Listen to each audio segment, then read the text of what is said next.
vamos a dar inicio a la mesa del día de hoy con el trabajo de Mariana Gascón Núñez, que nos va a presentar el trabajo de Caminos de Paz para Mujeres y Niñas, diagnóstico participativo de las colonias Benito Juárez y San Antonio Xomeyucan, municipio de Naucalpan de Juárez. Este trabajo es en coautoría y por favor le pediría a Mariana que nos comparta el nombre de las otras ponentes y si se puede también ella presentar. Muchas gracias. Muchas gracias, buenos días. Voy a permitirme compartir pantalla. Como lo mencionaba, este fue un proyecto que hicimos, que se hizo a través de lo hicimos a través de una organización civil, 3 compañeras, Jennifer Karina Gómez Madrid, Mayra Giselle, Grisel Ángel Sánchez y yo, Mariana Gascón Núñez, como parte de un programa de mitigación de la alerta a través de la Comisión Estatal de Víctimas, y que se ejecutó por medio del municipio, del ayuntamiento, en conjunto con la Secretaría de las Mujeres. Este proyecto pues lo hicimos el año pasado, de junio a noviembre, en medio de una pandemia. Entonces, más o menos voy a narrar lo que sucedió durante este proyecto y los resultados que obtuvimos con él. El proyecto se llamó Caminos de Paz para Mujeres y Niñas, que consistió en un diagnóstico participativo de las colonias Benito Juárez y San Antonio Xomeyucan, el municipio de Naucalpan. Y bueno, lo que queríamos en este trabajo, en este proyecto, su objetivo era justo realizar, a través de la participación de todas las personas o de algunas personas, un estudio exploratorio sobre el derecho a la ciudad, la movilidad libre y segura de las mujeres, específicamente en estas 2 colonias que ahorita voy a mencionar por qué fueron específicamente estas 2 colonias. Entre los objetivos específicos pues fue recabar algunos datos cuantitativos sobre percepciones de seguridad, movilidad, proximidad y violencias a nivel municipal, algunos datos que nos permitieran conocer esta situación específica en las colonias, las problemáticas de esos territorios desde las miradas de las mujeres a través de una metodología que también fuimos construyendo con base en otras metodologías, y finalmente recuperar toda esa experiencia de las mujeres a través nuevamente de las auditorías de género, y finalmente para reconocer todas estas desigualdades con otras técnicas que utilizamos cuantitativas, y hicimos un recorrido por estas zonas para poder identificar ya los riesgos. Fue como los objetivos que hicimos durante este proceso. Y bueno, en la metodología que implementamos para realizarlo, digamos que fue mixta, hicimos una metodología cuantitativa y cualitativa, y la primera parte de este proceso fue hacer como una revisión documental de alguna literatura desde el feminismo, en temas urbanos, en temas de seguridad, en temas de política pública incluso, que además sirvió para dar soporte al diseño de los instrumentos de estas aplicaciones. Y posteriormente, cuando se hizo esta revisión de la literatura, también hicimos una revisión de todos los documentos normativos que existían. Algunos los recapitulamos de los instrumentos internacionales, nacionales, pero también hicimos una revisión a nivel estado y municipio sobre cómo se encontraban sus reglamentos, particularmente sobre estos temas, ¿no? Para identificar si existía allá algún tipo de propuestas o si en realidad no existía ninguna propuesta para incorporarla. Bueno, posteriormente al todo este trabajo de escritorio, hicimos ya todo un perfil sociodemográfico de estas colonias y de estos municipios para el trabajo en escala, en conjunto con los datos que la propia Secretaría y que el Ayuntamiento nos proporcionaba de algunas dependencias que estaban encargadas particularmente pues, de atender violencias y atención a las mujeres. Y posteriormente hicimos la intervención ya y los resultados que ahorita les voy a mostrar. Dentro del marco conceptual, pues traemos como algunas referentes, pero creo que esas son las principales, de donde parten, de donde emanan, que tienen que ver como con 3 líneas específicas: el derecho a la ciudad, las violencias en el espacio público y el urbanismo feminista. Bueno, desde el derecho a la ciudad vimos algunas posturas de Lefebvre, Jane Jacobs, María Ángeles Durán y Teresa del Valle, cómo han sido estas reflexiones a través de estas autoras y de estos autores. con un cruce incluso con la antropóloga, socióloga Rita Segato, con Marcela Lagarde, con algunas colectivas y colectivos que seguimos también y con los que a veces hemos colaborado, que trabajan temas urbanistas y que trabajan temas de mujeres. Nos enfocamos o nos hemos enfocado principalmente a recuperar las visiones también de las mujeres, pero de las mujeres de la zona hispana o latina preferentemente. Y finalmente, en el tema de urbanismo, pues hicimos un recorrido por algunas de las colectivas, el Collect.6, es una colectiva española, y retomamos algunas autoras como Saskia Sassen, Zaida Muxi y Ana Falú, a fin de pues poder tener estos elementos que nos permitieran generar este marco conceptual. Y como les comentaba anteriormente, hicimos una revisión normativa de los diferentes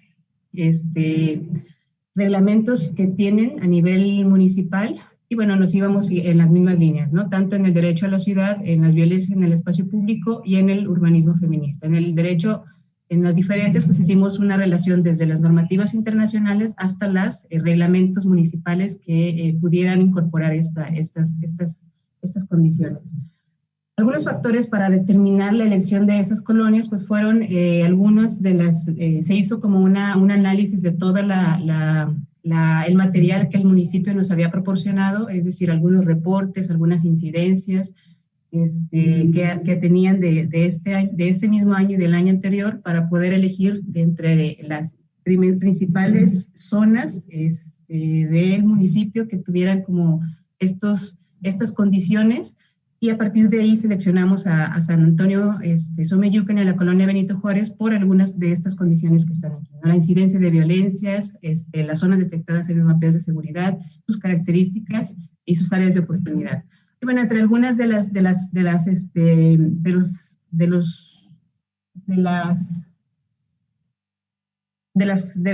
que fuimos recopilando de los datos de la Encuesta Nacional de Seguridad Pública, estos son como algunos de los datos a nivel municipal, en cuestión de inseguridad, de sensación de inseguridad incluso, en donde se percibe más sensación de inseguridad. Y bueno, estos los voy a pasar un poquito más rápido. La ubicación geográfica de estas colonias, si los vemos, están aquí. San Antonio Xomeyucan, son colonias que están cercanas a la Ciudad de México, es decir, que tienen un tránsito muy, muy pegado y muy común a la Ciudad de México y que están en la periferia justo del Estado de México, ¿no? Entonces, esto proporcionó también que pudiéramos identificar a través de los datos de INEGI, hacer mapas sobre distribuciones de población femenina, de hogares encabezados por mujeres, poblaciones, de otro tipo de poblaciones también. Y ya en el proceso de intervención que realizamos, lo que hicimos, como comentaba, eran tres fases. Una que era toda la parte cuantitativa, la parte de las intervenciones con las mujeres, que también realizamos esta metodología. Bueno, hicimos una encuesta a nivel municipal que se hizo a través del ayuntamiento, a través de la página oficial, para poder identificar como algunas situaciones con relación a la movilidad a nivel municipio y poco a poco irnos llevando a las colonias. Y bueno, entre algunas de las preguntas que hacíamos era el tipo de transporte utilizado por las y los hombres, que bueno, vemos que las mujeres siguen utilizando mayormente el transporte público en comparación con los hombres u otras como caminar o taxis u otros transportes, ¿no? Preguntamos también, hicimos algunas preguntas sobre las condiciones de movilidad durante la pandemia y también veíamos pues que había muchas diferencias o algunas diferencias entre la movilidad que se tenía antes y la movilidad que se tenía durante ese año, ¿no? También 5 minutos, perdón, 5 minutos. Hicimos como estas preguntas. Hicimos también una encuesta ya focalizada en estas dos colonias sobre estos elementos: iluminación, señalización, mobiliario urbano, movilidad, usos, equipamientos, habitabilidad del espacio público, olores, higiene y sonido, inseguridad y violencias. Y posteriormente hicimos una intervención con mujeres, una metodología que nos permitió llevar desde las cartografías corporales, hicimos unos mapeos del cuerpo territorio, hicimos cartografías participativas y finalmente hicimos las auditorías. Todo esto lo tratamos de realizar bajo las condiciones también que teníamos en la pandemia y las condiciones que tenían también las mujeres, ¿no? Entonces hicimos una propuesta de intervención que nos permitiera hacer ágil la intervención y poder obtener la mayoría de los resultados que buscábamos. Bueno, hicimos algunos indicadores para que ellas pudieran mapear todos estos elementos, llevarlos al mapa. Esas son como algunas de las cartografías que tuvimos y pues empezábamos como a identificar justo estas condiciones que le atraviesan la experiencia del cuerpo de las mujeres cuando caminan y cuando transitamos el espacio público, ¿no? Cuando habitamos y cómo poco a poco llevábamos a la reflexión desde cómo van atravesándonos en los cuerpos, cómo las vamos dimensionando, escalando a las otras dimensiones y cómo finalmente podemos darnos cuenta de que el espacio público también condiciona nuestros cuerpos, también condiciona muchas de las cosas que nos atraviesan como mujeres, ¿no? Bueno, estas dos colonias tenían, además hicimos una caminata exploratoria con el funcionariado del municipio para que a través del previo reconocimiento que ya tenían las mujeres de los puntos, pudieran identificar ya y observar el propio funcionariado lo que sucedía en esos lugares, ¿no? Durante el día y durante la noche. Esos son los resultados de algunas de las auditorías de género y esos son nuevamente de las siguientes colonias, de algunos testimonios que ellas mencionaban, que tienen relación con cómo justo pasaba eso, ¿no? Identificábamos cosas muy fundamentales, que todos los lugares o la mayoría de los lugares que eran sus lugares cotidianos de las mujeres eran aquellos que más representaban un factor de riesgo para ellas. Entonces era muy, muy importante porque al final evidenciábamos justo también estas necesidades de los espacios de cuidado, estas faltas de poder acceder a una movilidad libre para todas las personas, a una movilidad autónoma incluso. Y finalmente lo que se hizo fue hacer una propuesta junto con la población. Voy a pasar un video rápido de unos 2 minutos. Fue una propuesta con la población para que pudieran ellas mismas definir qué acciones o qué acciones iban a partir de todo el proceso diagnóstico que se hizo, cuáles puntos específicos querían intervenir y qué acciones específicas pudieran hacer durante esos territorios. Y voy a poner este.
gracias. Ya para finalizar, que me queda solo decir que este proyecto sigue en proceso, se sigue interviniendo ya con las propuestas de las propias mujeres de las colonias, y posteriormente creo que continuaremos evaluando la intervención del municipio para saber si efectivamente esta propuesta pues tuvo resultados en la vida de las mujeres, ¿no? Muchísimas gracias. Sí, muchas gracias, Mariana, por ajustarte al tiempo. Y bueno, quiero comentarles que después de que expongan las otras dos colegas, vamos a tener una serie de preguntas por el chat que están en el YouTube, para que las personas que tengan alguna duda y comentario las vayan escribiendo, por favor. Pues muy interesante el trabajo. Naucalpan pues es uno de los municipios foco rojos del Estado de México, con alerta de violencia de género, ¿no? Entonces, bueno, pues vamos a, después de que terminen las otras dos colegas, abrir el círculo de preguntas. Muy amable. Bueno, pues sigue ahora el turno de Jimena Teresa Yanaguaya Mendoza. Ella nos va a presentar el trabajo ¿A qué se enfrentan las mujeres? Conclusiones para lograr una ciudad segura. Ella es egresada de la carrera de arquitectura de la Universidad Mayor de San Andrés, La Paz, Bolivia. Tiene un trabajo de tesis que se llama Modelo de Indicadores Urbanos para la Intervención en el Espacio Público con Perspectiva de Género, en la carrera de arquitectura de la Universidad Mayor de San Andrés. Es estudiante de la carrera de antropología en la Universidad Mayor de San Andrés. Y bueno, pues nos va a compartir parte de su investigación. Adelante y bienvenida. Como ya lo había mencionado, gracias a esta tesis de grado, yo ya soy licenciada en arquitectura en la Universidad Mayor de San Andrés, y debido a eso también voy a presentar los resultados principales que son de mi tesis de grado. Primeramente, agradecer a la UNAM y al Centro de Investigación de Estudios de Género por dar paso para poder difundir los resultados. Yo he titulado ¿A qué se enfrentan las mujeres en mi ciudad principalmente y cómo lograr una ciudad segura? La problemática es que diseñar y crear espacios públicos sin tomar en cuenta las realidades e imposiciones socioculturales del género puede influir negativamente en su uso y apropiación, ya que las mujeres no existen del mismo modo en el espacio público.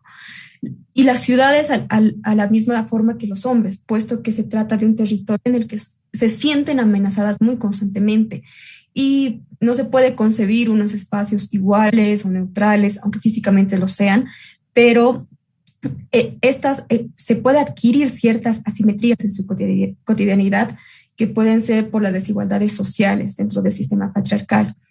A esto, el principal objetivo de la tesis de grado era hallar un modelo de indicadores urbanos que me pueda constatar qué debe tener una ciudad segura, qué elementos debe cumplir a nivel de diseño urbano arquitectónico. Dentro de la metodología se ha utilizado un modelo cualitativo, pero también cuantitativo, para que se pueda cuantificar cuán segura o cuán insegura es la ciudad, son los espacios públicos.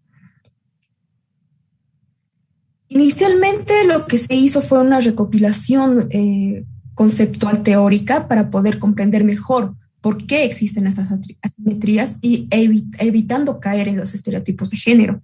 Se ha identificado, por ejemplo, de que la mujer como madre, ese rol que tiene por una imposición de género ocasiona la división sexual del trabajo, la división por género del trabajo, lo que tiene una doble carga laboral, una doble presencia laboral, no solamente en su vida, sino también cómo influye esto en el uso de las ciudades, donde los roles de género tienen que ser cuestionados para poder abolir estas dinámicas de poder, porque esto impacta de una manera muy negativa en el uso de las ciudades.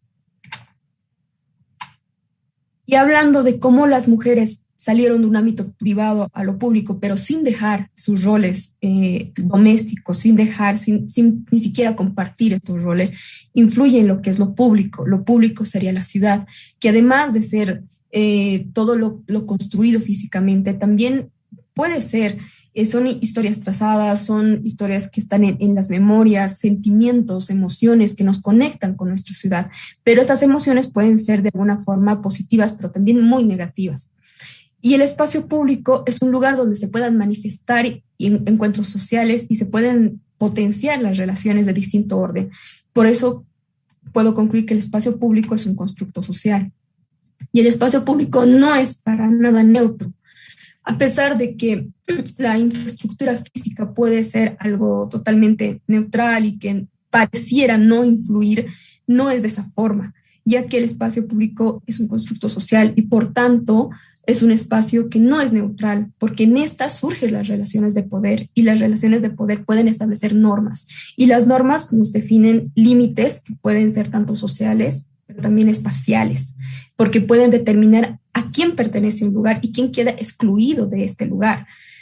Y esto puede entorpecer lo que es el derecho a la ciudad, que es uno de los derechos fundamentales para la ciudadanía, ya que es esencial y es base para ejercer otros derechos, como el ejercer el derecho a la educación, al trabajo, a la actividad política. Si se entorpece este derecho a la ciudad, podemos entorpecer muchos otros derechos. Por tanto, una ciudad que cree que el espacio es neutro y que cree que la gente que está utilizando estos espacios también es neutra, no está contemplando estas diferencias y desigualdades de género, lo que puede ocasionar esta vulneración a los derechos de las mujeres a la ciudad. También se ha identificado lo que yo he denominado la cadena del miedo. Hablo de que el temor no aparece de forma instantánea, sino que es un proceso aprendido a consecuencia de la violencia de género, del machismo, del sexismo, que si es que se encuentra reconocida acá en la ley 348 de Bolivia, no está tipificada. Y como no está tipificada, tampoco es fácil encontrar datos acerca de esta violencia y tampoco se lo puede reconocer como un problema de seguridad urbana.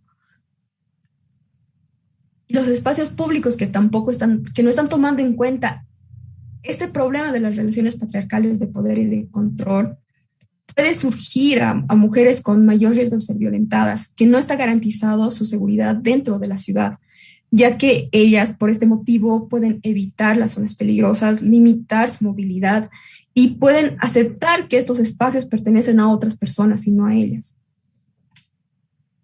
Por tanto, se refiere a lo que es el diseño urbano, que las mujeres y los hombres en la ciudad son diferentes y se centran en relaciones de desigualdad y una mala planificación urbana, un mal diseño urbano, una gestión muy pobre, pueden incrementar esta vulnerabilidad física, sobre todo para las mujeres. Y un diseño urbano tiene que contemplar estas desigualdades, tiene que contemplar sus necesidades.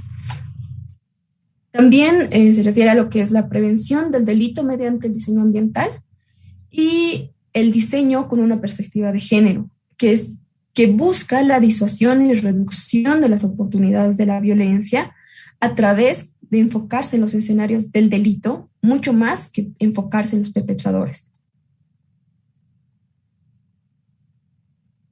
A raíz de este análisis conceptual teórico se lo ha llevado ya a lo práctico, donde se hizo unas encuestas, específicamente en el Distrito 6 de la ciudad de La Paz. Se ha recopilado unas 350 encuestas.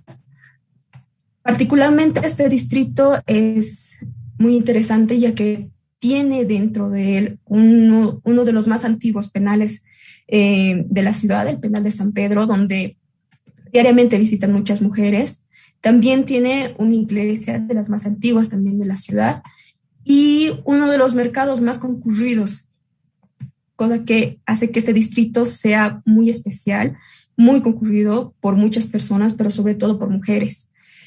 Esta encuesta ha tenido diferentes preguntas, pero mucho más enfocadas en la seguridad, incluso desde su título, donde desde ya los resultados me muestran que son las mujeres, que ha sido el 61% que han respondido mujeres, son las mujeres que se interesan mucho más en estos problemas de seguridad urbana.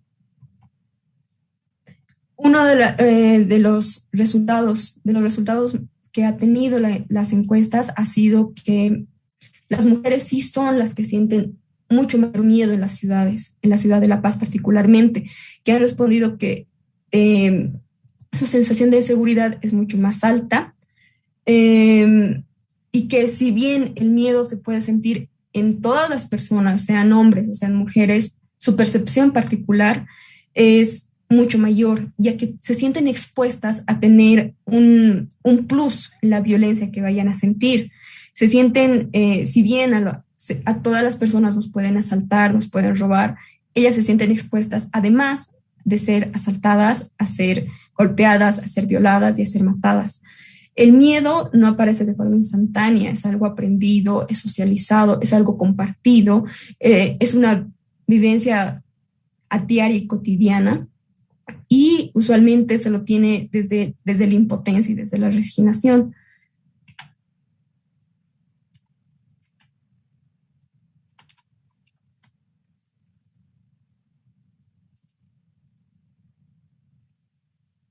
Y es así que también se ha mencionado cuáles son las situaciones de inseguridad que han vivido en los espacios públicos, donde lo que más puntúa es los comentarios groseros o el acoso sexual que tienen en las calles, a diferencia de los hombres que solamente tienen un 20% de este miedo a los acosos. Y este miedo puede limitar y obstaculizar su libre uso del espacio urbano. También son muy conscientes del peligro al que están expuestas, ya que mayormente evitan muchos espacios de la ciudad, y también puede limitar esto a su derecho de la ciudad. Posteriormente se ha trabajado con un grupo focal para poner a prueba todos los conceptos teóricos y toda la recopilación teórica de otros indicadores que se han implementado en el exterior, en un grupo focal, donde se ha hablado acerca de la multifuncionalidad y la seguridad pasiva, que han ido conformando ya los indicadores de qué es lo que tiene que tener una ciudad para poder ser más segura. En cuanto a la multifuncionalidad, para poder otorgar energía y vitalidad a los espacios públicos, pero también que pueda cumplir un papel fundamental en la seguridad a través de la seguridad pasiva. La monofuncionalidad es lo que se quiere evitar, ya que dentro de las edificaciones que son monofuncionales existe un vacío de actividades en los horarios nocturnos, y la monofuncionalidad tiene que priorizar el uso residencial también de las mismas para que siempre exista una persona que pueda socorrer en caso de necesitar algún tipo de auxilio. También se ha hablado de la permeabilidad y del mantenimiento de los espacios públicos. La permeabilidad respecto a que otras personas puedan de alguna forma vigilarte desde sus hogares, desde los equipamientos, y que también puede ser una forma de obtener ayuda en caso de necesitarla. Y también respecto a la seguridad pasiva. Si bien se ha tocado mucho el mantenimiento de los espacios en otros textos, acá en la ciudad se lo toma como algo subjetivo, que si bien el mantenimiento de los espacios pueda brindar seguridad, no lo es del todo, sino lo mencionan como algo muy subjetivo y que puede o no puede estar. También se habló de los transportes públicos y la afluencia vehicular que existe en el lugar, ya que la afluencia vehicular puede garantizar el poder, no solamente puede garantizar el poder desplazarse de un lugar, está bien, sino también puede ayudar a escapar a las personas rápidamente. Y no les voy a comentar que las planimetrías que se están viendo en las diapositivas son de planimetrías que las mujeres realizaron, que ellas marcaron cuáles son los espacios que consideran peligros y cuáles son los espacios que consideran de alguna manera estables, ya que no existe un lugar seguro, sino algo levemente estable en la ciudad, justamente en el Distrito 6. También se habló de la iluminación y las barreras visuales, donde la iluminación consideran tener una visualización amplia y clara, que es un generador de confianza para ellas, porque se pueden identificar a las personas alrededor y encontrar peligros en sus rutas. Los obstáculos en los pisos es algo nuevo que se ha tocado, ya que ante tener la necesidad de escapar y de poder salir de una situación de peligro, necesitan que los pisos estén libres, que no haya ningún obstáculo para no tener una dificultad al momento de escapar. Dentro de eso también las posibilidades de escape, que no existan unos espacios cerrados, que no existan lugares donde no se puedan movilizar bien para poder salir de ese sitio si es que necesitasen ayuda, la posibilidad de pedir auxilio por botones de pánico, pero sin depender de una entidad policial, sin depender de las entidades policiales que no confíen en lo absoluto, que más bien necesitarían un botón sonoro que pueda alertar a las personas de alrededor. Y una señalización clara no solamente para saber dónde están, sino que en situaciones de peligro poder contactar a alguien y decir dónde se encuentran exactamente y pedir ayuda. Dentro del grupo focal lo que se hizo también fue identificar, como ya se hizo en las otras planimetrías, de una forma consensuada dentro del Distrito 6, cuál es su ruta de mayor peligro, de mayor inseguridad y cuál es una ruta estable, no segura porque no consideran ninguna ruta segura en la ciudad, sino una ruta que tengan cierta certeza.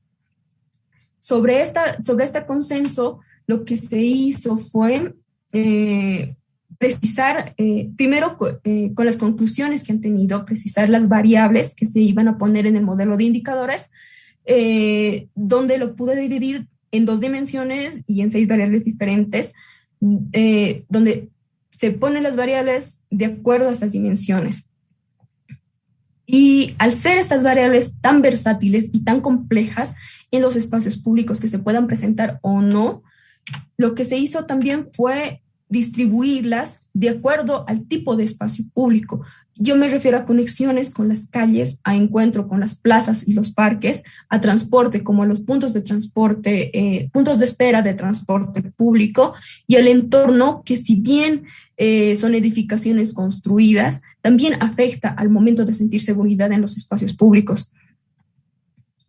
Y de acuerdo a estas variables, lo que se hizo fue llevarlas a lo que es el modelo de indicadores urbanos, que lo he denominado el modelo de auditoría espacial del miedo, donde se puede puntuar y testear el espacio público, cuán seguro o cuán inseguro es. Y los resultados que he tenido de las calles que han marcado en el grupo focal son los siguientes. Por ejemplo, puntué que el recorrido riesgoso que han marcado ellas puntúa con un 2.3, un 2 sobre 5, marcando este trayecto como totalmente inseguro de las calles que conforman este recorrido, mientras que el recorrido estable puntúa con un 3.15, un 3.5, 3 sobre 5, que tiene una seguridad media, una seguridad leve. También se puede notar cómo los índices van subiendo conforme se van alejando del trayecto riesgoso.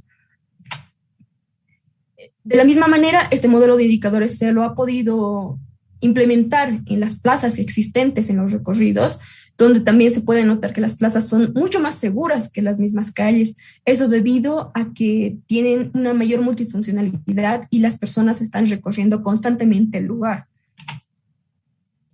Las principales conclusiones de esta investigación es resaltar la importancia del estudio de las corrientes feministas, no solamente por su carácter transversal, sino porque también permite entender los comportamientos de las mujeres en el espacio público, evitando caer en el error de los estereotipos de género.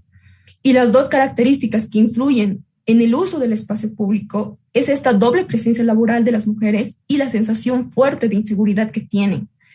El miedo es algo aprendido, es algo socializado y experimentado y llevado por las mujeres día a día, pero también en ellas existe la resistencia a esta exclusión de los espacios, existe la resistencia a ser desplegadas de estos mediante sus propias estrategias construidas desde la sororidad, desde cuidarse a sí mismas. Y entre ellas, en la ciudad de La Paz no existe un imaginario de un espacio público completamente, no existe para ellas cómo sería un espacio público seguro, sino que siempre está presente la necesidad de poder huir ante cualquier peligro. y las características de los espacios públicos pueden ser y son determinantes al momento de sentir seguridad. La participación de las mujeres en todo el trayecto para poder identificar espacios inseguros o cómo pueden ser estos seguros es sumamente primordial. Si bien también en el transcurso de la tesis se ha pedido opiniones y se ha hecho entrevistas a hombres, ellos tienden a omitir o desvalorizar factores que para las mujeres son muy importantes. Por eso es que tener la mirada de las mujeres es trabajar para todas las personas.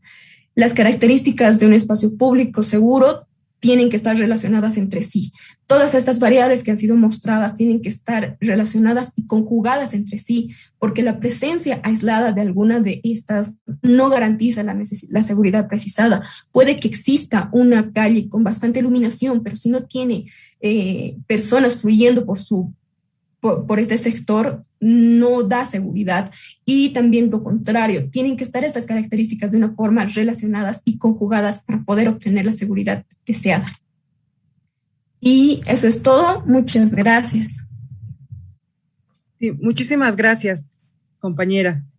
Bueno, pues vamos a dar la participación, por favor, a Jenny Marisol Ávila Martínez con el trabajo de Historias de vida para sanar el dolor de las violencias, una experiencia de investigación con mujeres de la tercera edad en Bogotá, Colombia.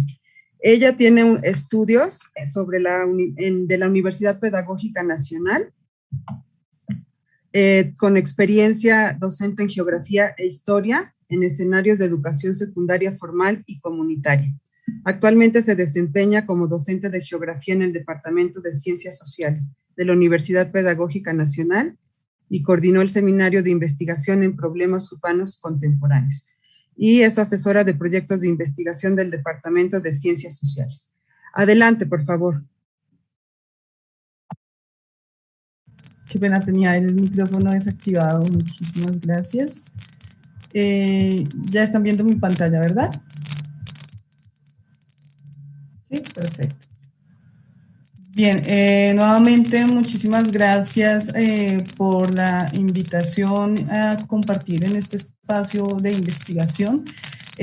Como ya lo mencionaron, este proyecto se denomina Historias de vida para sanar el dolor de las violencias, una experiencia de investigación con mujeres de la tercera edad en Bogotá, Colombia. Quisiera comentarles que la llegada a este proceso de investigación fue de alguna manera sorpresiva porque lo que hay por encima, más bien detrás de esta investigación, era otro proyecto donde se buscaba auscultar en los procesos de reubicación de un barrio denominado La Palma en el noroccidente de Bogotá, en la localidad de Suba, ¿sí? En el que están ubicadas estas tres imágenes.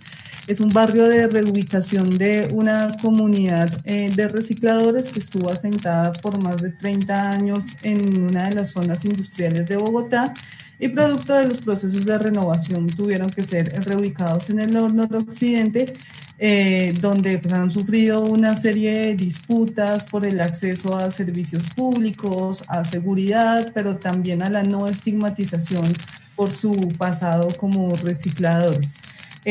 Cuando llegué a este barrio con un equipo de estudiantes de la licenciatura en Ciencias Sociales, no teníamos como interés el trabajo con una población en particular. Los primeros que se acercan a trabajar con nosotros son los niños, pero con los niños también empiezan a llegar las abuelas que están al cuidado de los niños y niñas de esta comunidad. A medida que vamos avanzando en el establecimiento de estas redes de apoyo con los niños y las niñas del barrio, las abuelas también se van vinculando a una serie de actividades de carácter recreativo que empezamos a desarrollar en el barrio.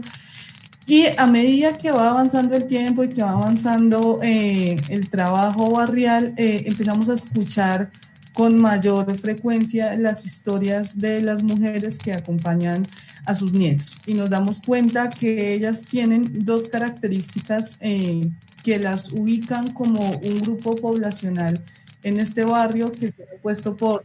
¿Sí?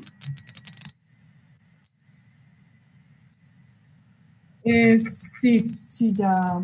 Es que es posiblemente, no sé si así de pronto se se oiga menos. Es que sí es un problema del computador, a veces emite un sonido. Sí, sí, sí. Sí, entonces.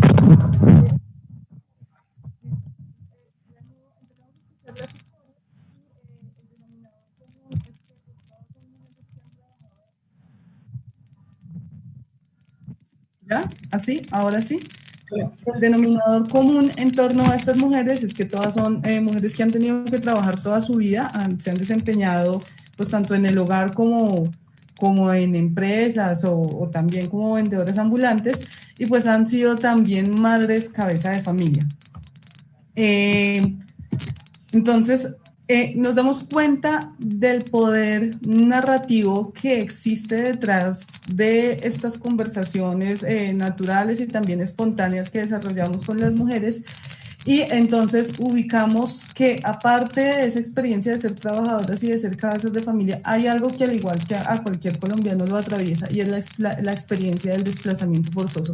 Todas las mujeres que nos acompañaron son mujeres mayores de 65 años y si ocultamos en su pasado, particularmente en su infancia y en su adolescencia temprana, pues vamos a encontrar que todas ellas padecieron el desplazamiento producto de la violencia bipartidista de la década del 50 al 60 y su llegada a la ciudad está antecedida por un proceso de desplazamiento promovido particularmente por los partidos conservadores y las fuerzas estatales que en ese momento pues, generaban los procesos de expulsión de las tierras campesinas. Aparte de ello, también encontramos otra condición común y es una nulidad absoluta de esa posibilidad de haber vivido la infancia, de haber vivido la adolescencia, porque básicamente desde que tienen 3, 4 años deben empezar a trabajar, son casadas a la fuerza desde los 11, 12 años, entonces no existe como una trayectoria de vida como la de la mujer del escenario urbano y contemporáneo, sino que pues esa violencia se extrapola no solo al ámbito nacional, sino también personal. Y por otra parte, el hecho de estar en ese grupo de una de esas nupcialidades tempranas también lleva a que estén expuestas también desde edad muy temprana a la violencia intrafamiliar y en el caso de las que han sido trabajadoras,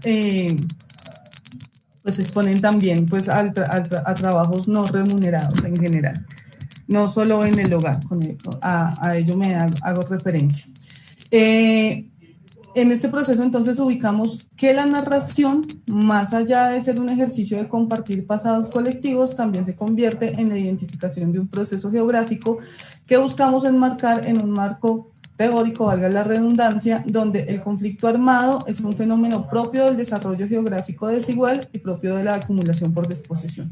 Desarrollo geográfico desigual en la medida que el problema de la violencia y del conflicto armado en Colombia está determinado por quiénes son los dueños de la tierra, quién la va a acaparar y con destino a qué. Entonces, en ese desarrollo geográfico se destina al campo colombiano como un mero proveedor de materias primas en el que se va a favorecer la producción minera sobre la producción agrícola, lo que va a provocar una decisión entre la propiedad del campesino y su tierra. Y eso se va a manifestar en los posteriores procesos de desplazamiento que padecieron todas las mujeres que nos acompañaron durante este proyecto de investigación. Aparte de ello, pues está el histórico desarrollo de las economías dependientes a partir de la explotación del sector agrícola y del acaparamiento de tierras. Y ese acaparamiento, pues nosotros lo configuramos como un proceso de acumulación por despojo, donde las élites políticas, desde mucho antes de la década del 50, empiezan a acaparar las mejores tierras, las tierras más productivas, para desarrollar grandes latifundios que van a estar conectados con las élites y que van a provocar procesos migratorios ingentes, ¿sí? Que son los que en gran parte le van a dar el crecimiento, le van a dar la pauta de expansión urbana a la ciudad de Bogotá a partir de la década del 50. Entonces, con este proceso migratorio es que estas mujeres arrancan, ¿sí? Salen de sus fincas, salen de sus parcelas y pues inician todo un proceso de llegada a Bogotá. Entonces, ya aquí señalé cuáles son esos aspectos que ubicamos en términos teóricos Y como factor interdisciplinar en la investigación nos damos cuenta que el fenómeno geográfico puede compartirse, puede delimitarse, pero también se puede problematizar a partir de la construcción de las historias de vida de las mujeres que nos acompañan en el proceso. Entonces, como lo señalé, vamos a identificar unos factores comunes en sus trayectorias vitales, pero asimismo unas experiencias particulares en toda la vida que ellas llevan por detrás de sí. En estas experiencias de vida y en la construcción de estas historias, entonces me gustaría traer a colación algunos testimonios, ¿sí? Que nos dan a conocer qué implicó ese proceso inicial de desplazamiento. Entonces, el primero dice, eso mi vida es como una novela porque desde chiquita he tenido que sufrir mucho. Yo no recuerdo el amor de mi padre, solo maltrato para que luego me vendiera por allá un hombre que me hizo tanto daño. Otra de las mujeres que nos acompañó señala que con solo 3 años yo cogí un chorote con guarapo y un rimero de arepas. Lo empaqué en una tulita y arranqué por allá a una finca donde me pusieron a hacer oficios. Eran buenas personas, me dejaron hacer mi primera comunión, pero casi siempre me pegaban. Y otra mujer nos señala que llegó a Bogotá cuando tenía 13 años. Yo siempre me quise meter en la política y cuando llegué justo había una marcha del general Gustavo Rojas Pinilla.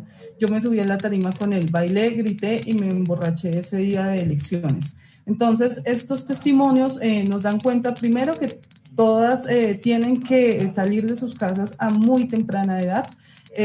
Salen y tienen unos destinos muy delimitados o como esposas por lo general de hombres desconocidos que les podían llevar hasta 20 años de diferencia en edad o tienen que emplearse en trabajos no remunerados en otras fincas donde no solo son las empleadas del servicio sino que también son objeto de distintas violencias. Entonces como que marcamos un escenario escalar de violencias donde está la violencia de Estado manifestada en el acaparamiento y el desplazamiento forzoso, luego una violencia ejercida en su condición de vulnerabilidad de niñas y adolescentes sin familia, y luego vamos a ver otro escenario que no está replicado en la esfera pública, sino que se va a la esfera privada del matrimonio, del cuidado de los hijos y del trabajo doméstico no remunerado.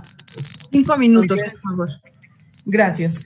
¿Qué hacen estas mujeres en esta trayectoria de explotación? Van de finca en finca, cambian su fuerza de trabajo a cambio de cuidado, a cambio de comida. Realmente muchas de ellas conocen esta noción de salario solo cuando llegan a la ciudad y pero eso también depende de la decisión y de los acuerdos a los que lleguen con los esposos. Por eso aquí señalo que llegar a la ciudad implica elegir dos caminos teniendo en cuenta unas limitaciones socioeconómicas, y es que son mujeres pobres, campesinas, migrantes desplazadas, que pueden lamentablemente tener dos opciones: o la explotación laboral en el mercado de trabajo informal, todas ellas o van a ser vendedoras ambulantes o recicladoras, o sencillamente se van a emplear dentro de las casas de familia de los sectores de altos ingresos. El otro camino es sencillamente someterse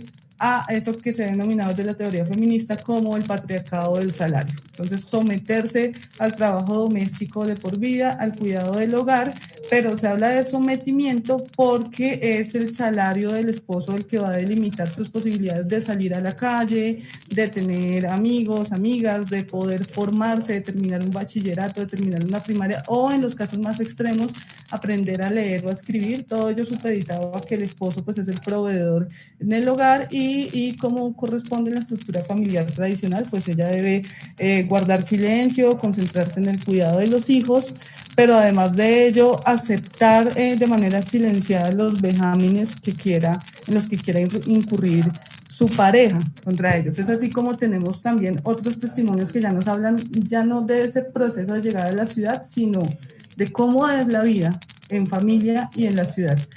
El día que tomé la decisión de escaparme a ese hombre fue porque en medio de una paliza tan horrible que me dejó sin riñones. Yo estaba embarazada y perdí el niño por culpa de esa golpiza. Yo perdí como 3. Era como si él supiera que yo estaba embarazada para agarrarme a golpes. Hasta que un día aproveché que estaba hospitalizada y me volé.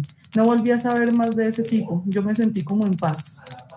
Otra mujer nos señala: yo sé que mi Dios me va a perdonar por lo que voy a decir, porque solo Él sabe todo lo que yo sufrí. La verdad es que yo conocí la vida y empecé a ser feliz cuando se murió mi marido. Él se muere y yo como que vuelvo a nacer. Yo sé qué piensa él, yo no sé qué piensa él hoy día que depende completamente de mí. ¿Qué pensará después de que tanto me humilló y no me dejaba salir ni nada? Ahora soy yo la que maneja la casa, la que lo cuida, después de que tanto me encerró. Entonces, otra característica común de este nuevo espacio de narrativas es que las mujeres, no solo la autora de este testimonio, sino otras más, dicen que su paz y la posibilidad de salir a la calle, de conocer otras ciudades, está solo cuando los esposos mueren o cuando sus esposos caen en situaciones de salud que implican que ellas sean las que asuman la autoridad del hogar y la administración de los recursos económicos. Entonces, también como una perspectiva muy extrema de los alcances que puede traer esa violencia patriarcal sobre las perspectivas de vida de las mujeres. Nosotros denominamos este proyecto como una experiencia de sanación porque a partir del diálogo y la reconstrucción de estos pasados y estas historias de vida desde un escenario colectivo, ellas encuentran otras posibilidades de socialización, de comprender qué fue lo que sucedió, que no fue culpa de ellas, que ellas no buscaron esta vida de maltrato, sino que por el contrario todas estas experiencias negativas no obedecen a unas condiciones particulares, sino que son la estructura de lo que nos ha construido como nación. Entonces podemos sanar a partir de la palabra, sino de desarrollo de sanías, de elaborar una comida para todas, de hacer bailes, de traer no solo esas memorias traumáticas del maltrato, sino también de traer otras memorias que las permitan a ellas sentirse felices, dentro de los que están el baile, la música que a ellas les gusta. Como conclusiones, entonces, pues ya tenemos en cuenta básicamente estas 3 afirmaciones en las que la responsabilidad del hogar para una mujer realmente es interminable y por el contrario aumenta a medida que también aumenta la edad de las mujeres. Vemos que la tercera edad no es una edad de descanso, de pensión o de jubilación de las tareas domésticas, sino que por el contrario, en ese rol de naturalizar las tareas de cuidado de las mujeres se suma que no solo cuidan al esposo que ya está enfermo, sino a los nietos, a los sobrinos, y en el caso que no lo hagan, pues van a ser sometidas a maltrato, un maltrato que lamentablemente ya no va a ir por parte solo de sus parejas, sino también de los hijos que las obligan a mantenerse en este sistema de reproducción de la vida cotidiana.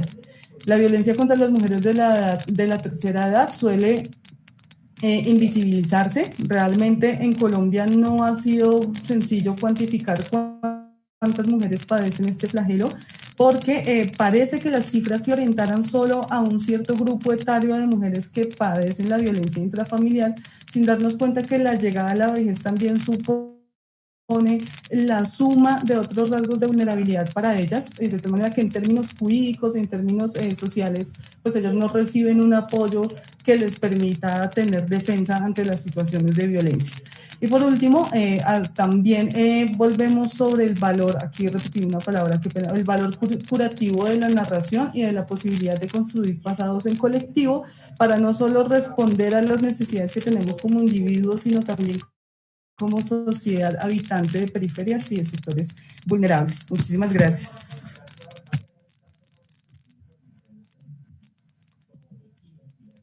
Muchísimas gracias, Jenny. Es un trabajo muy importante y qué bueno que nos estás compartiendo con estos grupos poblacionales de las mujeres mayores.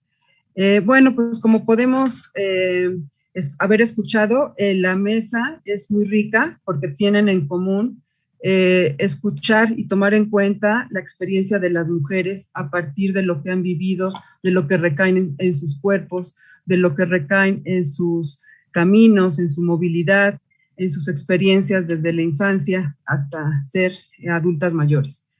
La escala municipal es muy importante abordarla espacialmente, porque ahí es donde nos da los detalles, las situaciones específicas que las mujeres viven en su cotidianidad. Entonces, esta mesa pues ha sido muy importante para tomar las experiencias de las mujeres. El municipio de Naucalpan, de la primer ponente, como muchas sabemos, tiene una alerta de violencia de género.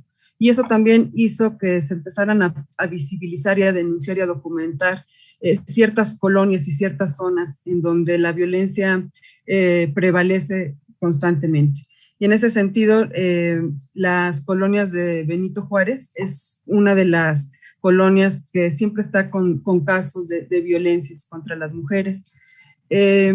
Hay varias preguntas para cada una de las ponentes.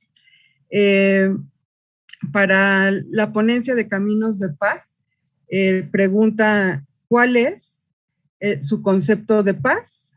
Lo pregunta María de Lourdes Sánchez Velázquez.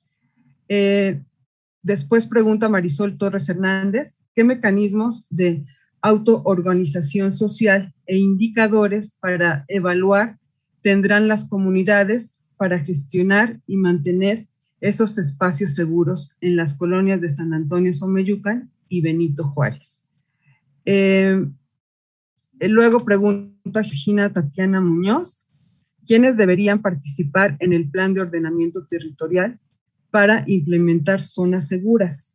Esta también puede contestarla Jimena, porque también habló sobre cuestiones del ordenamiento territorial y la cuestión de planificación. Vamos a leer las preguntas para que cada ponente vaya identificando las que son para sí, para que las puedan ir contestando en el orden que fueron exponiendo, por favor. Laura Anaí Salgado Espinosa pregunta, ¿cuál ha sido el reto más importante que se enfrentó para concretar esta investigación? Esta pregunta no sé para quién sea dirigida, pero por la hora en la que la plantea, me imagino que es para la segunda ponente. O si lo puedes escribir en el chat para que la dirijamos, por favor.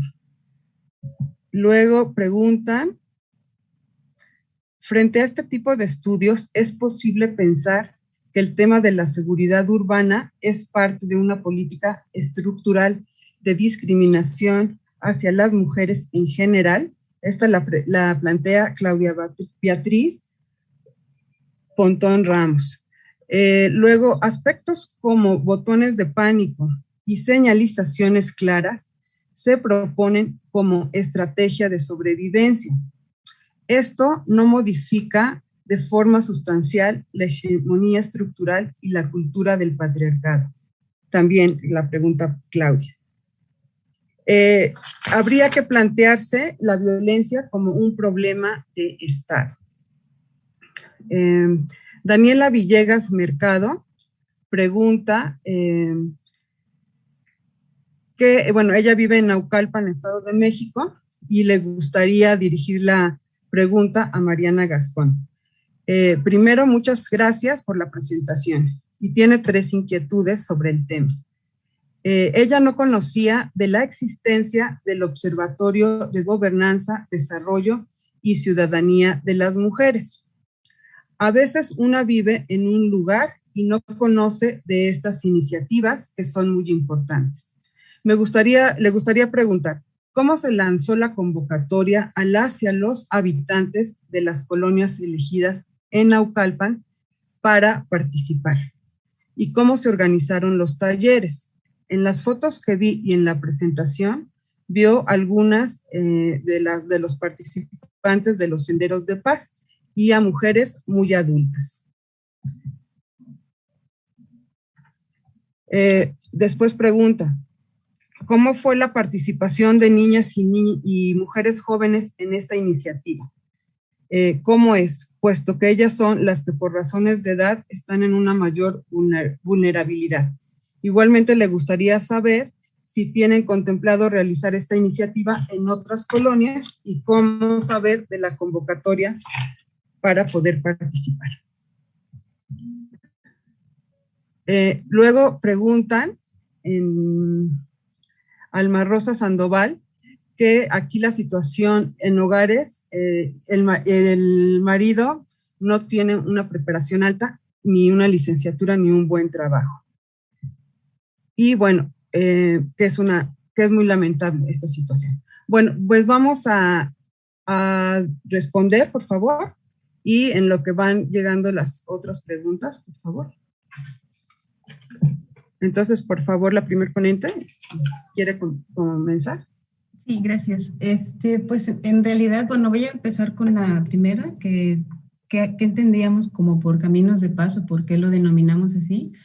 Creo que la propuesta era justo especificar o cómo diseñar estos caminos donde las mujeres, niñas, jóvenes se sintieran de una forma, pues, segura, tranquila, y de alguna manera referenciamos la palabra como en este término, ¿no? En el término de la autonomía, la libertad, la seguridad y la potencialidad de poder estar sin que ninguno de los otros derechos sean vulnerados, como decía Jimena también, ¿no?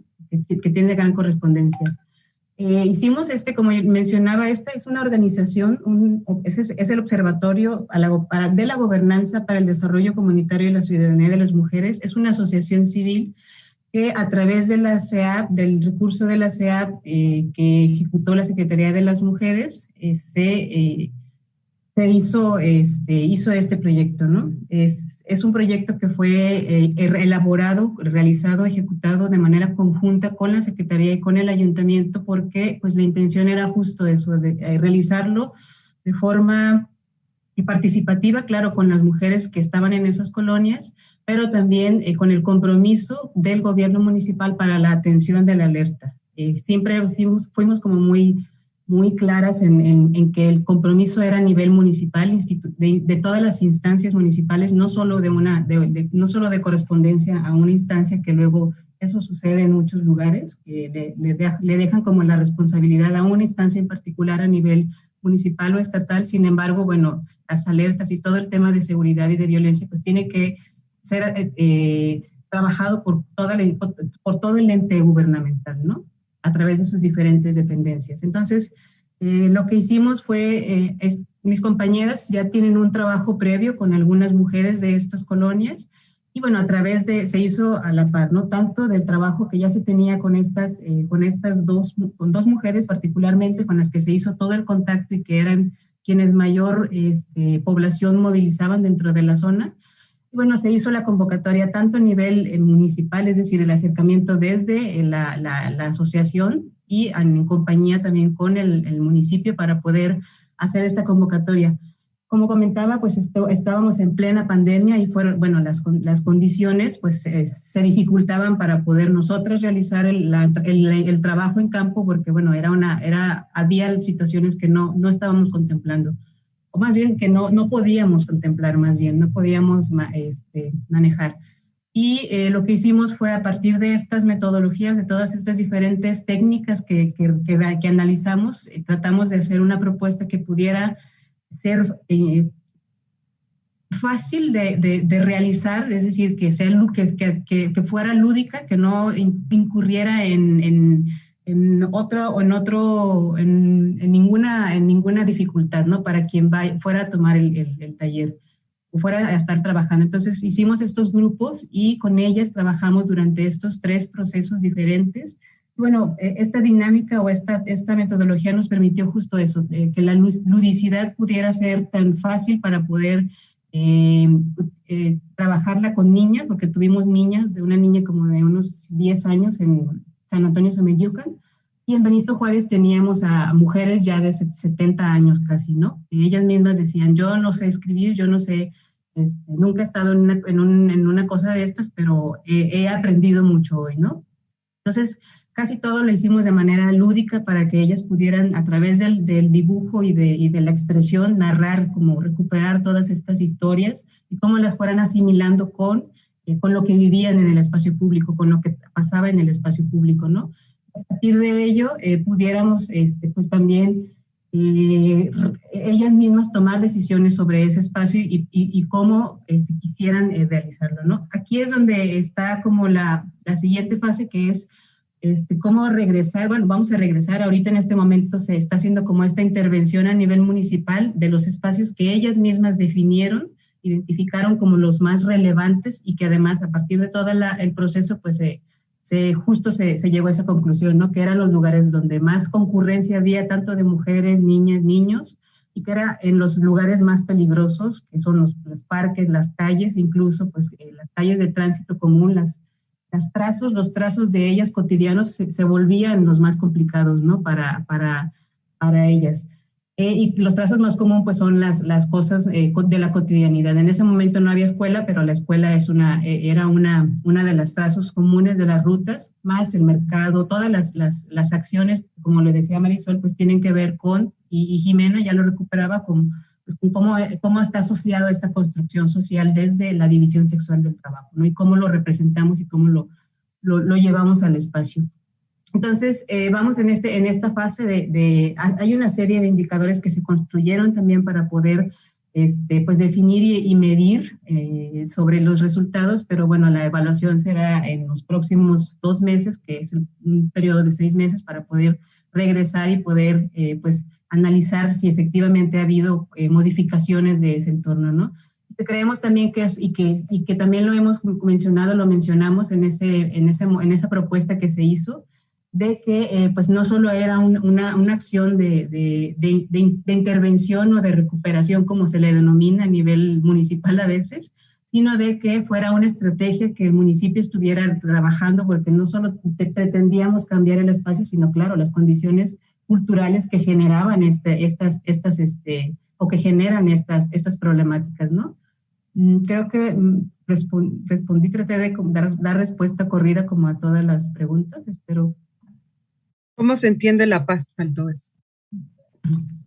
Bueno, la paz, ya lo mencioné al inicio, es simplemente lo entendemos o lo identificamos como estas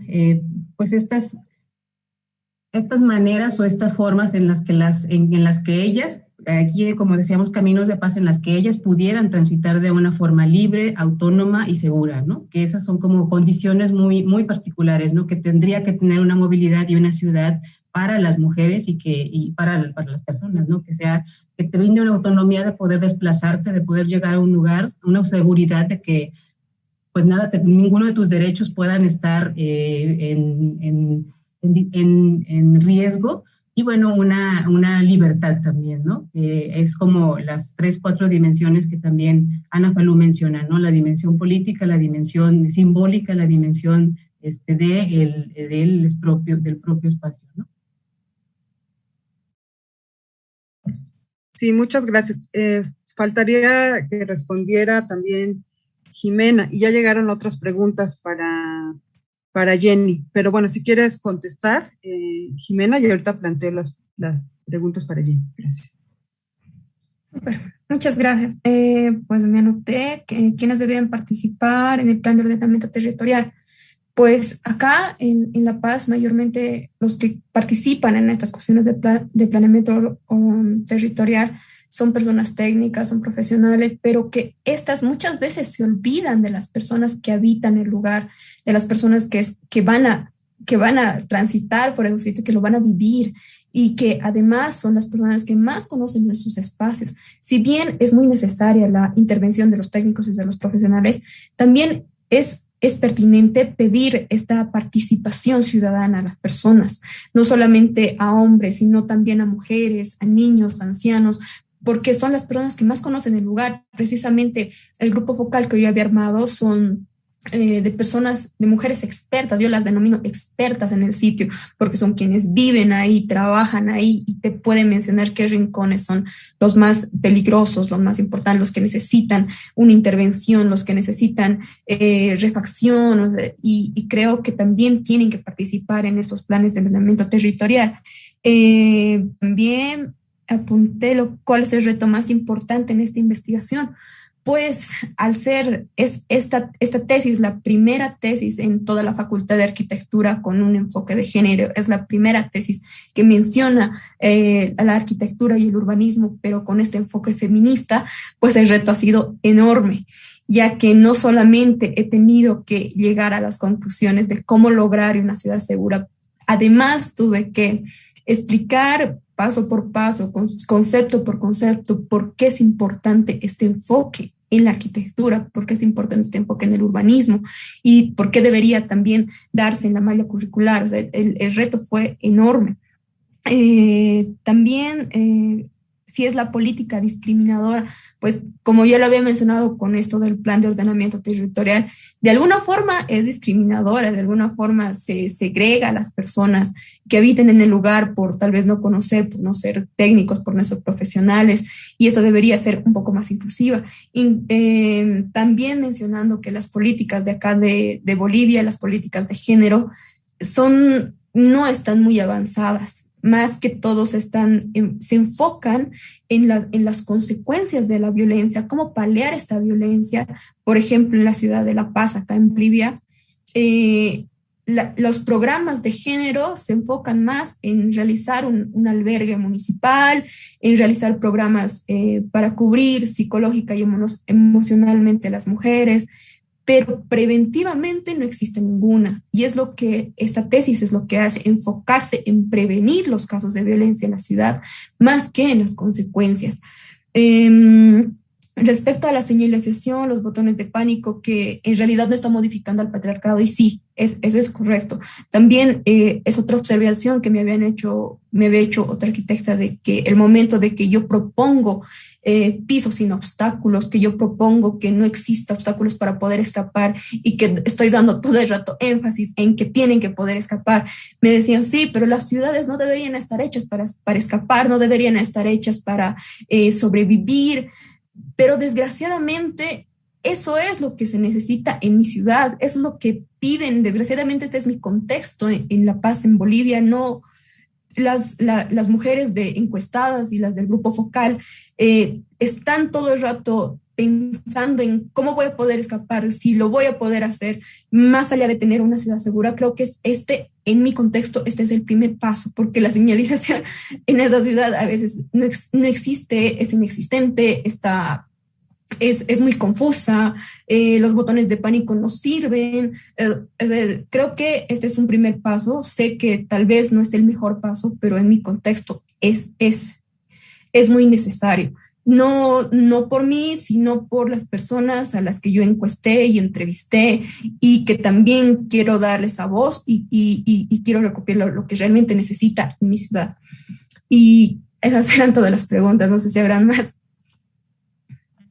Sí, muchas gracias. Pues es que es muy importante que la comunidad se involucre y que la experiencia de las mujeres sea considerado para los planes urbanos. Si no, esto pues se planifica desde afuera, desde una verticalidad ajena a las comunidades, ¿no? Entonces, pues son procesos inacabados, y qué importante que tú estés considerando cuantitativamente y cualitativamente la voz de las mujeres. Una encuesta da algunos indicadores, y cualitativamente, a partir de los grupos focales, también recuperamos esas experiencias de las mujeres, ¿no? Entonces, me parece muy importante tu trabajo. Muchas gracias.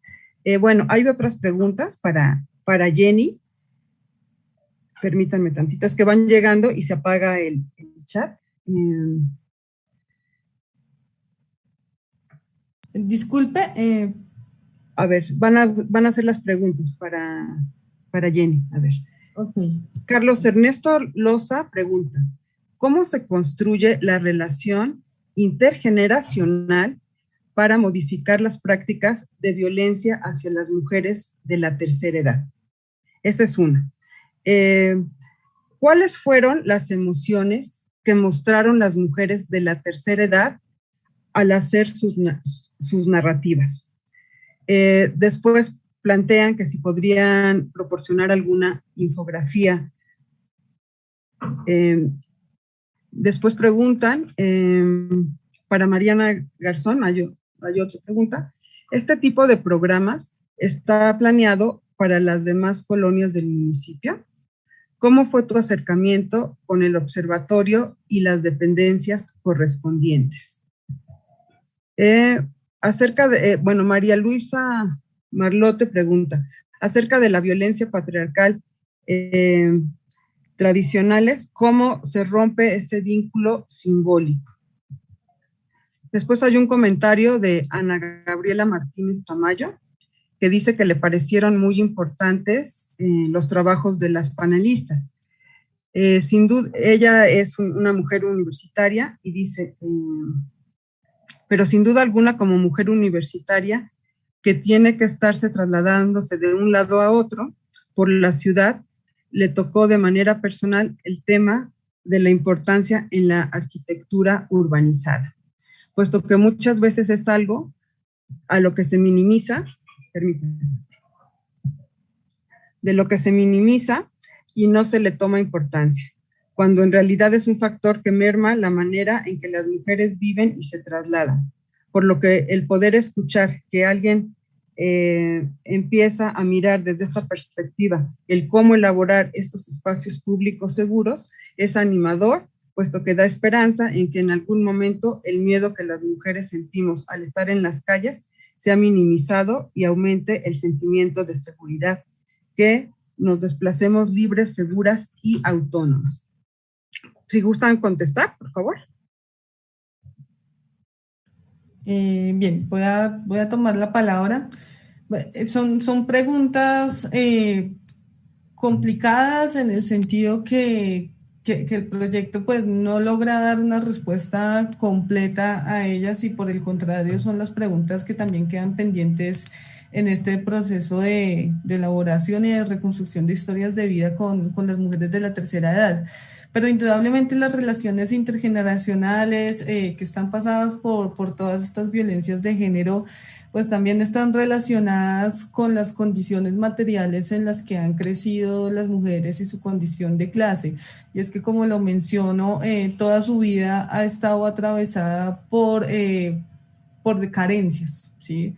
Entonces, cuando viven en el campo, pues no son mujeres que vengan de familias terratenientes, ni que hayan tenido el apoyo siquiera para iniciar un proceso de educación primaria, sino que justamente la razón, por ejemplo, por la que son vendidas a hombres mayores o la razón por la que fueron también vendidas a fincas para que sirvieran como empleadas domésticas, pues es porque justamente hay problemas económicos en sus familias y ellas no son vistas o lo que comentan en sus historias de vida es que ellas sentían que no eran vistas como hijas o como personas que hacen parte de la familia, sino casi que como un lastre, como una carga de la que es necesario deshacerse rápido para aliviar algunas obligaciones económicas. Y luego, cuando están en todo este proceso para llegar a la ciudad, cuando están también inmiscuidas en ese peligro de ser víctimas de algún grupo armado, de ser reclutadas también para grupos insurgentes, de tratar de huir, de resguardarse en fincas y trabajar a cambio de que las cuiden en estos escenarios, pues también están de alguna forma expuestas a eso que desde la teoría marxista se denomina como la explotación absoluta, ¿sí? Y esa explotación absoluta no solo apunta a esos límites laborales en relación con salarios mínimos, sino que es una renta absoluta maxificada en la medida que su trabajo no está determinado por horarios, sino son las 24 horas del día desarrollando labores de cuidado y, como lo señalé a lo largo de la presentación, sin nunca percibir salario alguno. Y está relacionado con su condición de clase, con su condición de género, que luego se extrapola en la ciudad, donde nuevamente van a ser las responsables de la reproducción de la vida cotidiana, no solo de sus familias, sino también de las familias de las familias que las emplean, porque crían a sus hijos, pero también crían a los hijos y a las hijas de sus patrones.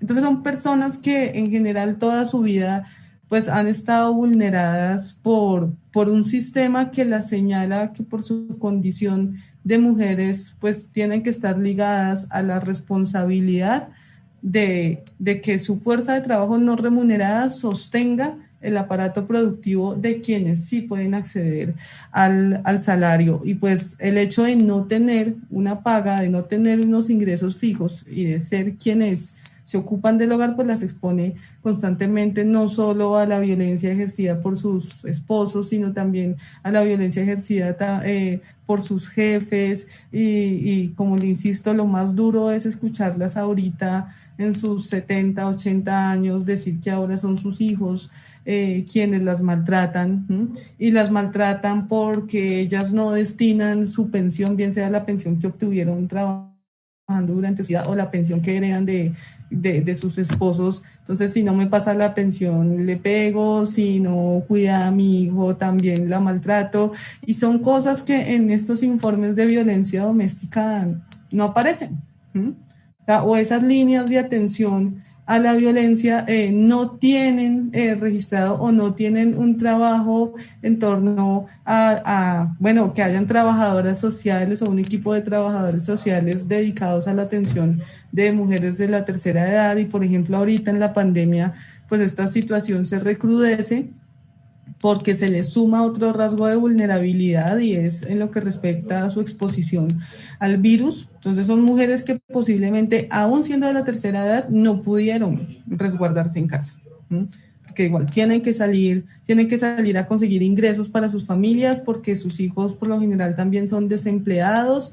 Este barrio en el que ellas viven pues se caracteriza por una serie de problemas estructurales asociados a bajas tasas de escolaridad, desempleo; no son propietarios de las viviendas, y los que son propietarios pues las tienen hipotecadas. Entonces ellas, aún en este momento de su vida, tienen obligaciones financieras que uno pensaría que las tiene una persona de 40, de 50 años. Ellas ahorita a sus 80 años todavía las mantienen.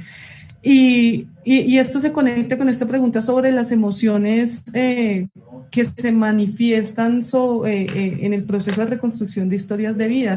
Es un asunto sensible, y creo que aquí el proyecto que yo expongo pues toma una cierta distancia con la exposición de Mariana y de Jimena, en la medida que nosotros pues no tenemos estas estadísticas, estas relaciones con indicadores demográficos, sino que es un trabajo más de carácter etnográfico, un carácter también ciertamente sensible, porque nos encontramos que lo que ellas nos dicen a los estudiantes y a mí es que ese espacio que nosotros generamos en los fines de semana, creo que cuando íbamos a estar con ellas, decían, es como el único espacio de escape que tenemos y en el que hemos experimentado cosas que nunca antes pasaban. Por ejemplo, el hecho sencillo de que ustedes vengan a preparar una comida para nosotras, experimentar sentarse y que alguien me sirva, eso nunca me había pasado. También el hecho de jugar, ¿sí? Ese hecho tan sencillo, por eso hablaba de esa nulidad del ser niña, de haber salido aún en la vida rural a hacer cosas que de pronto le corresponden a un adolescente. Ellas decían hasta ahora lo estamos haciendo, y hacíamos, por ejemplo, jornadas de tejido, y eso a ellas les encantaba porque era compartir algo que en su experiencia vital era trabajo, que era tejer la ropa para sus hijos. Ahora era tejer un regalo para su amiga, un detalle, y mientras tejían pues contaban pues todo lo que habían pasado para llegar a la ciudad, para conseguir su casa. Otra experiencia, por ejemplo, fue en un Halloween.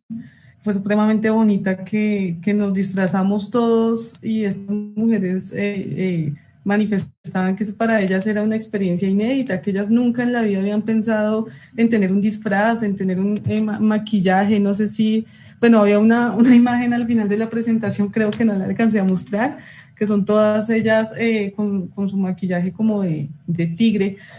Y estaban tan felices que decían que ellas no se lo querían quitar en todo el día, porque querían que sus nietos y que sus familias las vieran como nunca antes en la vida las habían visto.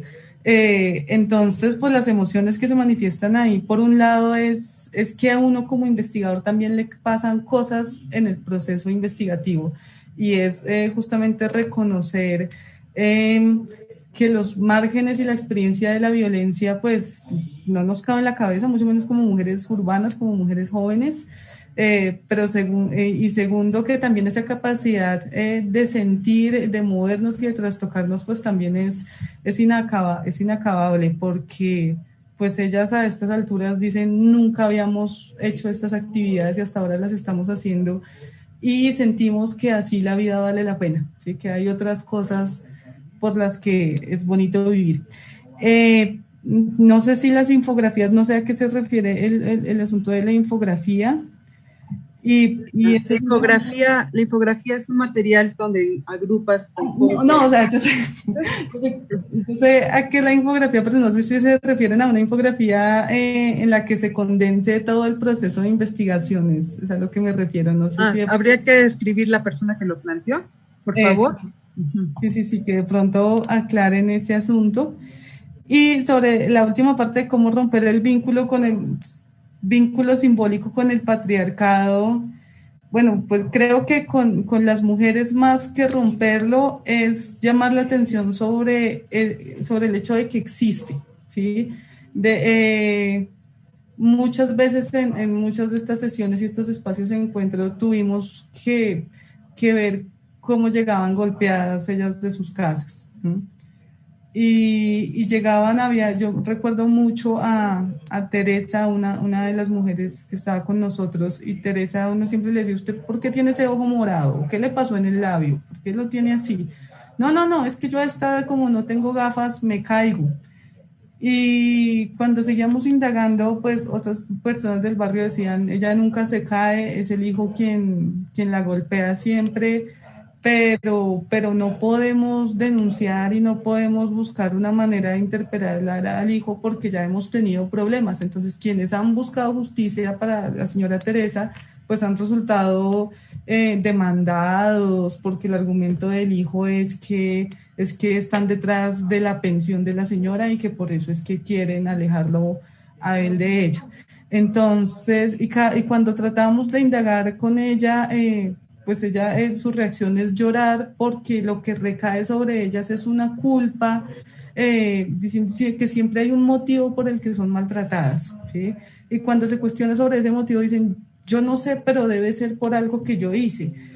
Entonces, romper ese pacto con ellas considero que desborda los límites posiblemente de este proyecto, es más hacerles saber que no están solas, darles a entender que cada una de los golpes y esas experiencias tan duras que han atravesado no son culpa de ellas, sino pues que hay una estructura que pasa desde lo material hasta lo simbólico que termina por afectarlas y que el hecho de que estemos ahí en este escenario de reconstrucción colectiva de sus historias, pues es un paso para sanar y para darse cuenta que pues las cosas para las mujeres no están dadas y que tenemos también la posibilidad de hacer un futuro más amable para sus nietas, para sus hijas y también para los años que tienen todavía encima estas señoras tan valiosas. Entonces también yo aprovecho, pues ellas no están viendo el evento, no saben que en este momento hay una presentación en la que se está hablando de ellas, pero sí es necesario hacer un reconocimiento a estas mujeres porque representan la base productiva, histórica de lo que son nuestras ciudades y sí son un flagelo un eslabón muy débil en esta cadena social. Sí, muchas gracias, Marisol, qué interesante. Y lo más inspirador que tú dices, esto no está dado, que se puede dar cambios porque los espacios pues son producción social y son dinámicos. Entonces pues se puede cambiar con la prevención y con los lazos sóricos que se dan en estos grupos tan importantes de mujeres, ¿no? El tejer ellas juntas, el poder ir compartiendo sus experiencias generacionales es clave. Muy interesante el trabajo, muy amable. Bueno, ahora le pediría también a Marisol que responda, por favor. A Mariana, perdón. Bueno, gracias. Sobre si se tiene planeado estar en otras colonias, bueno, como lo mencioné, este proyecto en particular se realizó a través de un recurso con compañía del ayuntamiento. Creo que cada año se gesta como el financiamiento. Cada año los municipios tienen destinado un recurso para dar atención a la alerta o a algunas acciones específicas sobre la alerta, y a partir de ahí nosotros presentamos esta propuesta y pudimos realizarlo, ¿no? Sin embargo, como organización, bueno, también gestamos fondos para poder llevarlo a cabo en otros lugares y actualmente lo estamos aquí, al menos mis compañeros están en Naucalpan, yo estoy en Nayarit y aquí en Tepic estamos también trabajando de manera similar al proyecto en algunas colonias de este lugar y también regresaremos posiblemente a otras colonias en este año, ya sea quizá a través del mismo rubro o a través también de la propia gestión que la organización tiene, ¿no? De fondos y de recursos. Sí, muchas gracias, Mariana. Bueno, yo compartirte que escribí mi trabajo en la tesis de doctorado y de maestría de Naucalpan, es justamente la manifestación espacial de la violencia feminicida en Naucalpan, y una de las colonias que se salía era, pues sí, la Benito Juárez. Y me parece muy importante que consideren la experiencia de las mujeres, que mapeen en sus propias experiencias lo que están viviendo en la comunidad. Y me alegra mucho que pues estén interviniendo en el parque para que lo echen a andar, ese parque que estaba muy abandonado en 2006, cuando yo ubico las colonias de mayor prevalencia de violencia, pues salía esta, pero también otras residenciales como satélite, ¿no? Entonces habría que tener como esa panorámica espacial de no solo ubicar que el feminicidio se manifiesta en las zonas marginadas, ¿no? En otras. Y habría que también ahí hacer estos trabajos con las comunidades de las mujeres, ¿no? Porque en los fraccionamientos residenciales muchas veces también no hay esa comunicación colectiva por el miedo al que dirá la sociedad, por las cuestiones también de clase, ¿no? Qué interesante todos los trabajos que hemos escuchado. Hay una última parte de preguntas, ya para ir cerrando, y para que también el público, después si quieren pasar al café, si quedan algunas cosas pendientes, pues pueden también ustedes ahí intercambiar con el público interesado. Hay felicitaciones, están muy contentas de seguir esta mesa. Nos preguntan dónde se va a poder consultar el compendio de los trabajos escritos de las ponencias. Bueno, este es para el comité organizador. Vamos a sacar el libro electrónico con los trabajos, entonces pues va a ser muy importante ahí reunir sus trabajos de las y los ponentes. También comenta que la planeación participativa es la solución, claro, esta la manda María Luisa Marlotti. Muchas felicidades a las panelistas. Sara García Jiménez menciona que los pavimentos sin obstáculos no solo es para poder escapar, son importantes para circular sin problemas, para que algún problema de movilidad temporal o permanente. Iván de Jesús Molina le pregunta a Jenny: ¿es posible abordar temas relacionados con las nuevas masculinidades en la población adulta mayor? ¿Pudiera comentarme un caso de trabajo de intervención? Muchas gracias. Silvia García Fajardo pregunta para Jenny: ¿qué opciones de ayuda para la atención de la violencia se ofrecen para las adultas mayores en la escala local? Liliana Reynoso Blancas manda saludos a todas y todos y pregunta: ¿cómo seleccionan el sitio? Es que saben que me pasa que como van llegando las preguntas, se va el sistema. A ver, permítanme.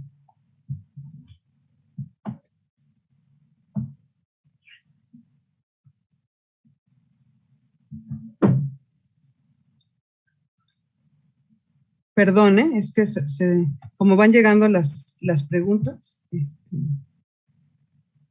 Silvia García Fajardo. ¿Qué opciones? No, perdón, ya me confundí. ¿Cómo seleccionan el sitio de estudio y también son asentamientos irregulares por los que son carentes de infraestructura planificada? Esta es la pregunta Liliana Reynoso Blancas. Norma Cruz Maldonado: el contexto de las personas mayores es complejo. Sin embargo, le parece que las personas adultas mayores son las que asumen las medidas para disminuir los riesgos de contagio de COVID. En nuestro caso, como familia, buscamos comprar productos a personas mayores o personas con hijos e hijas menores de edad. Felicidades, Graciela Bello, manda felicitaciones. Y bueno, en general, las que quedan son felicitaciones por todas sus participaciones. Entonces, bueno, les pediría, por favor, si pueden ya ir haciendo un resumen, una conclusión muy importante y agrupar las preguntas, ya de cierre, por favor, porque ya nos quedan 10 minutos para cerrar. Entonces, por favor, 3 minutos cada una. Muchas gracias. Mariana, por favor. Sí, bueno, gracias. Creo que ya las preguntas más bien son para Marisol, pero bueno, yo sí me gustaría como hacer esa reflexión justo de por qué. Se apagó el micrófono, perdón. Sí. Trabajábamos con grupos haciendo auditorías, caminatas, era como muy, primero al principio trabajar con el municipio en conjunto, con hombres y mujeres, era como muy complicado porque a partir de justo de esta experiencia y de este riesgo que principalmente las mujeres vivimos en los espacios, es donde nuestras percepciones van cambiando también, ¿no? Es una experiencia totalmente distinta a transitar en el espacio de un hombre, de una mujer, de una niña, de una persona mucho mayor, y que tiene que ver justo con eso, ¿no? Cómo incorporamos esta visión, estas necesidades de las mujeres que están relacionadas, asociadas a todo este bagaje cultural que se les asigna también, ¿no? Desde la división sexual del trabajo, como ya se ha mencionado, cómo recuperar toda esta experiencia y cómo cambiar las condiciones para que pues la experiencia ahora pueda ser distinta, ¿no? Que puedan transitar de formas más libres, de formas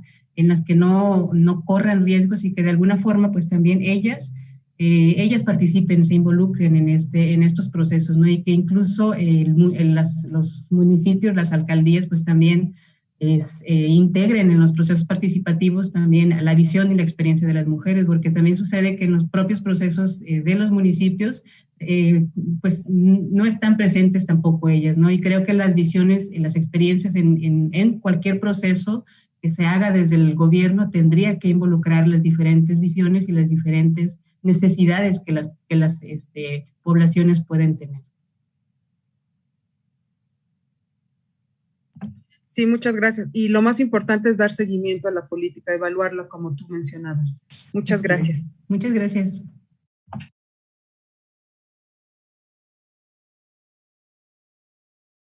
Jimena, por favor, ¿podrías dar un cierre de tu trabajo y para que ya Jenny concluya, por favor? Sí, está bien, muchas gracias. Pues quería mencionar esto de los pavimentos que no sirven para escapar y sino para movilidad. Pues sí, los pavimentos, las aceras, las banquetas sirven para la movilidad, es muy importante, pero como yo me había enfocado bastante en la seguridad, yo le había mencionado para poder escapar, porque incluso recuerdo como dentro del grupo focal muchas decían que lo primero que se fijan en las avenidas es que si son amplias, si pueden correr, si pueden escapar, que se sienten más seguras, que incluso habían tenido experiencias de tener que escapar del sitio y que un buen lugar, así sin baches, sin nada, les había permitido escapar de alguna situación de violencia. Y pues es muy importante en muchos ámbitos. También Marisol me hacía recuerdo de cómo trabajar en grupos y cómo escuchar a las mujeres es sumamente importante porque incluso se reconocen entre sí, comparten esos saberes, esas experiencias de decir, mira, a ti también te pasa lo mismo que a mí, a ti también te sucede lo mismo que a mí, o sea, se van reconociendo y se van acompañando en estas situaciones y en esas experiencias. Respecto a de cómo se ha seleccionado el sitio, pues en mi caso yo había tomado en cuenta precisamente mi ciudad, ya que tiene unos muy altos índices de violencia y muy altos índices de feminicidio a nivel del país, y sumamente el distrito 6 que yo tomé también tiene unos índices de violencia muy altos, la sensación de inseguridad, las denuncias por robo y demás. Yo lo había tomado en cuenta todo el distrito, pero a través de las mujeres y de sus opiniones también tomé en cuenta los recorridos que ellas consideraban más inseguros, más violentos, para poder tomar en cuenta esos sectores en específico. Y para cerrar, pues resaltar que es muy importante esto del enfoque feminista, el enfoque de género, no solamente de la seguridad, sino también de cómo utilizan las ciudades cotidianamente, ya sea ellas solas, con sus hijos, ya que están mucho al cuidado de otras personas, pero desde todos los ámbitos. Muchas veces yo me choqué con el hecho de pero la arquitectura y el urbanismo, ¿qué va a hacer? ¿Qué va a hacer? Que no puede hacer nada. Pero no es así. No es así. La arquitectura, el urbanismo pueden hacer cambios, pueden hacer cambiar muchas realidades. Tal vez no totalmente, pero es un aporte muy enorme que se puede hacer desde este ámbito. Y es hora de visibilizarlo desde donde se esté. Solamente eso. Sí, muchas gracias. Y Jenny, Marisol, por favor, para que concluyamos ya la misa. Bien. Sobre nuevas masculinidades no nos hemos acercado, al menos en este escenario, por un asunto muy sencillo que está arraigado a la cotidianidad del barrio La Palma, y es que pues se mantienen las estructuras familiares de el hombre es el que sale todos los días a trabajar, es quien tiene ese contacto con el mundo público, y las mujeres se quedan bien comportaditas en la casa. Entonces, entre semana sucede que en las casas no están los hombres mayores, están las mujeres con sus hijos, las abuelas con sus nietas y nietos, y los fines de semana, entonces, nuevamente, los hombres son supremamente reacios a estos escenarios, como que lo miran desconocido, como que eso también es cosa de mujeres, eso de encontrarse en el salón comunal y eso de trabajar allá es para ellas que no tienen nada que hacer. Entonces, realmente ha sido muy difícil tener contacto, por ejemplo, con hombres de la tercera edad. Máxime cuando pues ellos tampoco coinciden que un escenario que no sea la tienda para tomar o el billar para jugar, que esos escenarios que no acuden a esas prácticas sean posibles también, o sea, no lo conciben dentro de su cotidianidad. Y por otro lado, pues educar también a las mujeres en la ruptura de ese pacto patriarcal también es muy difícil. Pensemos en nuestras abuelas, en nuestras mamás. Para concluir esta mesa, quiero dar las gracias a las tres ponentes por su trabajo. Fue muy importante el compartir las experiencias de México, Colombia y Bolivia, porque justamente podemos encontrar común denominadores de lo que estamos viviendo las mujeres, independientemente de nuestro ciclo vital y de nuestra edad y de la generación en la que estamos. Y lo más esperanzador es que se pueden dar cambios de propuestas a partir de las experiencias de mujeres. Marisol, estamos por cerrar. No sé si quieras en un minuto concluir lo que estabas diciendo. Esperemos que ya no te saque, porque sí tenemos que cerrar la mesa ya. No, sencillamente hacer un llamado de que justamente estos intereses por la política pública tienen que apuntar a atender y a visibilizar a nuestras mujeres de la tercera edad, porque no solo se trata de envejecer, sino que las mujeres siguen padeciendo estas estructuras de violencia hasta el último de sus días. Entonces la política pública y la ciudad también tiene que estar en orden a este tipo de atenciones. Muchísimas gracias. Sí, excelente reflexión. Muchísimas gracias. Pues tenemos que seguir trabajando desde el feminismo, desde las distintas latitudes donde estemos, para justamente producir espacios libres de violencias para todas las niñas y las mujeres de distintas edades, de distintas generaciones. Muchísimas gracias a todas y cada una de ustedes y al público que nos está siguiendo. Muchísimas gracias a todas, a todos, a todes.